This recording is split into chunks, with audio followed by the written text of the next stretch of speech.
Hello mga brothers, welcome back to my YouTube channel. For today's video guys, tuturuan ko kayo kung paano i-activate natin yung RAM expansion sa ating bagong Oppo smartphone. Kung hindi ka pa nakasubscribe sa YouTube channel ko, please subscribe my YouTube channel, Brother Phones TV. At kung interesado ka sa mga ganitong video, please keep on watching guys.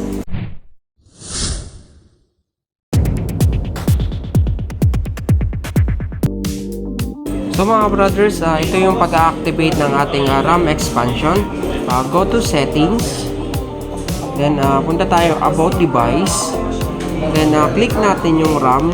So open natin yung RAM expansion. So select natin kung anong gusto mong RAM yung gusto i-expand. Pwedeng 4, 8, and 12. Then after mo ma-select, then restart natin yung phone.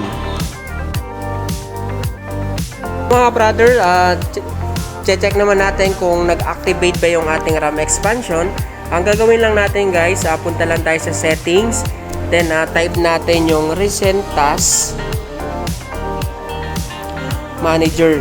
So once na click natin, click lang natin task manager, tapos open lang natin yung display RAM and ROM. So once na nauna natin yan, back to tayo sa home screen ng ating phone. Then mag-open tayo ng mga app gaya ng photos, Facebook,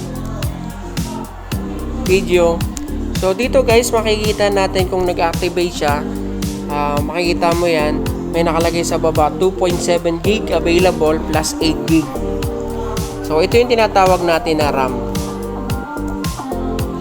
So yun lang mga ka-brother, sobrang basic.